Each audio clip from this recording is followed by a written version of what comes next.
வணக்கம் நண்பர்களே, இது உங்கள் லைஃப் செட் டிப்ஸ். உங்கள் வாழ்க்கையை செட்டாக்கும் புது வழிகள் இங்கேதான். நம்ம எல்லாருக்கும் ஒரு மாத சம்பளம் இருக்கு. ஆனா அது எங்க போயிடுது? ஏன் நமக்கு பணம் சேமிக்க முடியல? பல பேர் கஷ்டப்படுறாங்க. சம்பளம் இருக்கு, ஆனா சேமிப்பு இல்ல. இதுக்கு காரணம் நம்ம பணத்துக்கு திட்டம் இல்லை. இன்று நாம் காணப்போறது பணத்தை எளிதாக சின்ன சின்ன வழிகளில் எப்படி சேமிக்கலாம் என்பதைத்தான். பணம் சேமிப்பதற்கு முக்கிய காரணம் என்ன தெரியுமா? எதிர்பாராத சம்பவங்கள், மருத்துவம், வேலை இழப்பு, குடும்பச் செலவுகள். இந்த சூழ்நிலைகளை சமாளிக்க நமக்கு தேவையானது நம்பிக்கையும் மன அமைதியும். பணம் சேமிக்கணும்னா அது ஒரு பழக்கமாக வேண்டும். சம்பளம் வந்தவுடனே செலவு பண்ணாதீங்க. முதலில் ஒரு பகுதியை சேமிக்க வேண்டும். பே யுவர் செல்ஃப் ஃபர்ஸ்ட். அதுதான் சூத்திரம்.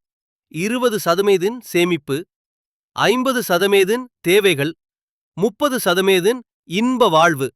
இந்த மாதிரியில் வாழ பழகுங்கள். பட்ஜெட் எழுதுறது ஒரு விளையாட்டு இல்ல, அது ஒரு வாழ்க்கை முறை. வாரம் வாரமா, மாதமா செலவுகளை எழுதுங்க. அப்பதான் உண்மை தெரிய வரும். எதுக்காக நாம் பணத்தை வீணாக்குகிறோம் என்பதற்கே பதில் கிடைக்கும். அது நமக்கு தேவையா வேண்டாமா? வாண்ட்ஸ் அண்ட் நீட்ஸ்னு வேறுபாடு புரிஞ்சுக்கணும். எக்ஸாம்பிள், மொபைல் அப்டேட் தேவையா இல்ல எக்ஸ்ட்ரா காஃபி போதுமா? இந்த டிசிஷன்ல தான் பணம் சேமிக்கிறதுக்கான புத்திசாலித்தனம் இருக்கு. நம்மளோட குழந்தைகள் மாதிரி நாம் சேர்க்கணும். ஒரு பாட்டிலுக்குள்ள சின்ன பாக்ஸ்லோ நாள்தோறும் 10 ரூபீஸ் வச்சா மாதமா 300. அத நீங்க நம்புறீங்களா? சின்ன விஷயம்தான், ஆனா அதுவே பெரிய வேறுபாடு பண்ணும். எக்ஸ்பென்ஸ் ட்ராக்கர் ஆப்ஸ் யூஸ் பண்ணுங்க.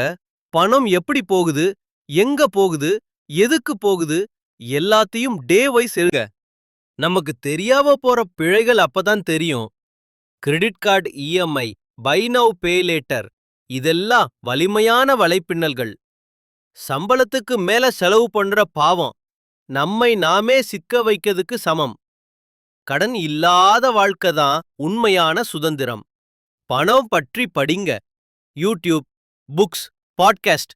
வாரன் பஃபெட் சொல்றாரே, the more you learn, the more you earn.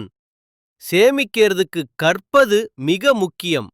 வீட்டில் அனைவருமாத சேர்ந்து ஃபேமிலி லெவல்ல சேமிப்பு முறைய ட்ரை பண்ணுங்க. மனைவி, கணவன், குழந்தைகள் எல்லாரும் சேர்ந்து ஒரு ஷேர்ட் கோல் வைக்கணும். இது ஒரு டீம் ஒர்க் மாதிரி. பண சேமிக்க முயற்சி பண்ணும்போது செய்யும் சில தவறுகள். ஒரே நாளில் பெரிய சேவிங் செய்யணும்னு சொல்றது தப்பு. பிறரை பார்த்து கம்பேர் பண்ணுவது. சேமிப்பு என்பது இன்னிக்கு தியாகம், நாளைக்கு வெற்றி. நீங்கள் ஒரு ட்ரீம் பாக்குறீங்கன்னா அது பணம் இல்லாம சாத்தியமாதாது. ஒரு நாளைக்கு 50 சேமிச்சா ஒரு வருஷம் கழிச்சு 18,280. இன்று முதல் 10 ஆரம்பியுங்கள். நாளை சந்தோஷமாக இருப்பது நீங்க தான்.